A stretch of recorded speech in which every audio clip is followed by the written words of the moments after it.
हमारे सामने में मुंह बाएं खड़ी रहती है, ये टेक्नोलॉजी के माध्यम से हो सकता है आपके मदद से।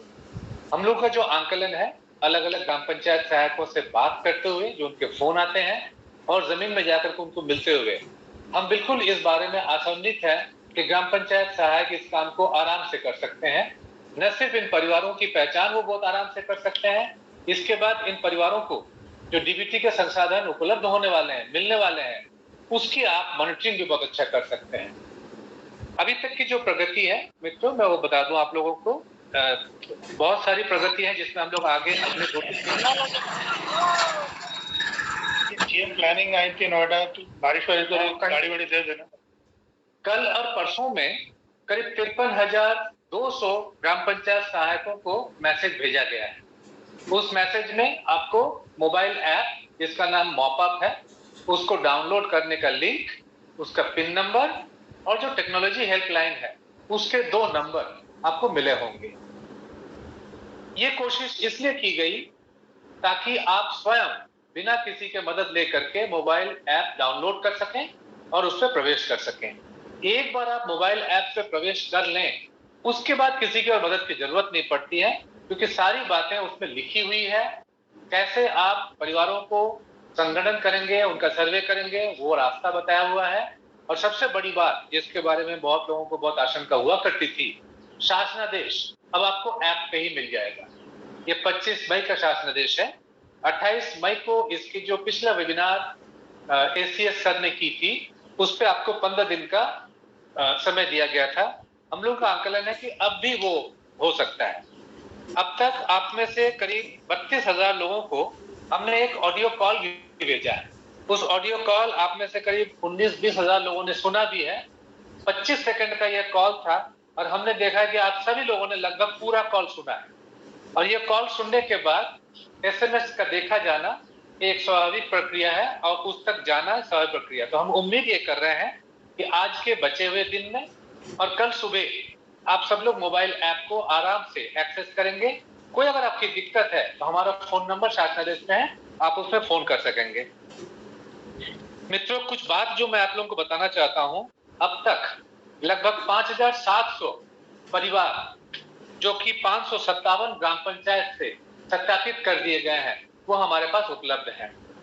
और बहुत हैरानी की बात है कि इन जो 5,700 परिवार है, उन परिवारों के लिए हम ये देख पा रहे हैं कि उनमें से कितने लोगों के पास राशन कार्ड नहीं है, कितने लोगों के पास आवास नहीं है और कितने लोगों के पास दूसरे जो डीबीटी की मदद है वो नहीं मिल पा रहा है। ये शासन के पास एक बहुत जबरदस्त सूचक है जिससे हम इन परिवारों तक पहुंच पाएंगे और उनको ये लाभ दे पाएंगे। लेकिन अफसोस की बात है कि यह सिर्फ 5,700 परिवार के लिए है। अपेक्षा यह है कि हम लोग 5 लाख परिवार के लिए कर पाए। और ये आप लोगों को मैं भरोसा देता हूं, आप लोगों को भी करते हुए समझ में आया होगा, ये काम करने के लिए महीनों या हफ्तों की जरूरत नहीं है। ये काम कुछ दिनों में हो सकता है। आप इस जो मोबाइल ऐप है उसी में आप ये बता रहे हैं हम लोगों को कि ये जो आपके निर्धनतम परिवार आप चयन कर रहे हैं, उस निर्धनतम परिवार को कौन कौन सा लाभ मिल रहा है और कौन कौन सा लाभ नहीं मिल पा रहा है। और ये सूचना शासन स्तर पर निर्णय लेने के लिए बहुत सहायक सिद्ध होंगी। तो मैं उम्मीद करता हूं कि आप लोग अगले कुछ घंटे में और कल सुबह के 6-7 घंटे में आप मोबाइल ऐप पे काम करना शुरू कर देंगे और जल्दी से जल्दी इस 5 लाख परिवारों को रजिस्टर करने में हमारी मदद करेंगे। मैं आपका धन्यवाद करना चाहता हूं। आप में से किसी कोई दिक्कत है, आप मुझे व्हाट्सएप कर सकते हैं और फोन कर सकते हैं। धन्यवाद। उनमें से किसी को कोई बात कहनी है जो पैनल बनाया आपने? नाम है आपके पास? हाँ, पूछिए। अब पैनल में जो लोग हैं उनमें से अगर कोई बात करना चाहते हैं, नाम बताइए। पूछिए। रंजन अगर आप हैं, जुगनू अगर आप हैं तो आप कुछ बोलना चाहते हैं तो जरूर बोल सकते हैं।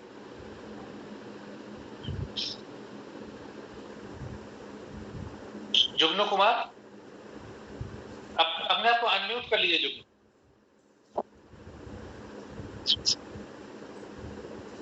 बोलिए।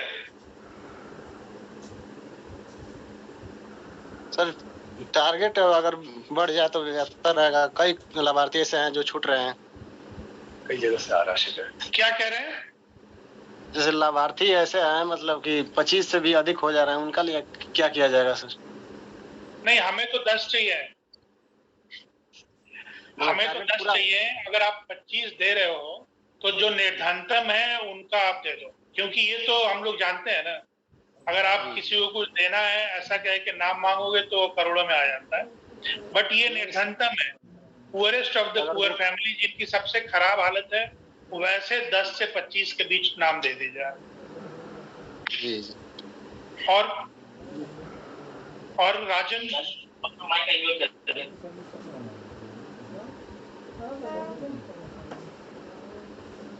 राजन यादव,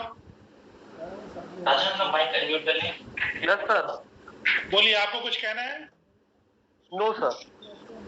ठीक है, थैंक यू। तो मैं आप लोगों से 2-3 बातें कहना चाहूंगा। एक तो देखिए, ये अभी जो जुगनू कुमार कह रहे थे कि बहुत ज्यादा लोग हैं, टारगेट बढ़ना चाहिए, ये कोई टारगेट नहीं है। और ये हम लोग जब भी काम करते हैं गवर्नमेंट में तो एक हमेशा टारगेट का इशू रहता है, और ये टारगेट कितना भी कर दीजिए उससे कोई फर्क नहीं पड़ता। हम लोगों ने ये कहा है कि उस ग्राम पंचायत का जो सबसे गरीब परिवार है उसका नाम बताइए। अब ऐसा नहीं 25 जो नाम छाटे हैं वो 25 बराबर के गरीब होंगे। आप आराम से बता सकते हैं, या आपके प्रधान आराम से बता सकते हैं कि कौन सा आदमी सबसे ज्यादा गरीब है या कौन सा आदमी ज्यादा गरीब है। तो इस पूरे पायलट का आइडिया ये है कि हर गांव में 10-10 सबसे जो गरीब लोग हैं उनको सेलेक्ट करके और उनके ऊपर काम किया जाए। आप इसको करिए और ये इसका काफी अच्छा इम्पैक्ट होगा। और अगर हम कर पाते हैं सक्सेसफुली इसको, तो फिर जो अगले 10-10 हैं उनको टेकअप किया जा सकता है। लेकिन एक साथ हम अगर इसको टारगेट कहेंगे कि जितना दे दो, इतना बड़ा संख्या आ जाएगा कि हम यहाँ से कुछ नहीं कर पाएंगे उस पर। इसीलिए हमारा टारगेट है। आप भी नहीं कर पाओगे। अगर आधे गांव का नाम आप भेज दो तो उस पर कुछ होगा नहीं और आप भी कुछ मॉनिटर नहीं करोगे। लेकिन ये 10 जो सबसे गरीब हैं उनका नाम आप आइडेंटिफाई करके भेजिए, उस पर हम लोग फोकस तरीके से काम करते हैं। और ये जब अच्छा एक काम हो जाता है तो फिर अगला 10 जो उसके बाद हैं उनको टेकअप कर लेंगे हम लोग। दूसरी बात मुझे ये कहनी थी कि कई पंचायतों से ये शिकायत आ रही है कि पंचायत सहायक ऑफिस नहीं जा रहे हैं, ऑफिस नहीं खुल रहा है। अभी मैं पूर्वांचल एक्सप्रेसवे पे कहीं गया हुआ था, वहां भी मैं देख रहा था रास्ते में, तो मुझे पंचायत घर बंद दिख रहे थे। तो मैं आप लोगों से गुजारिश करना चाहूंगा कि आप लोगों का मेन काम यही है कि रोज सुबह पंचायत सचिवालय खुलना चाहिए और आप लोगों को वहां जाके बैठना चाहिए। तो इसको आप लोग इंश्योर करिए और ये काम जो है इसको अगले हफ्ते 10 दिन के अंदर आप कंप्लीट कराइए प्रायोरिटी पे।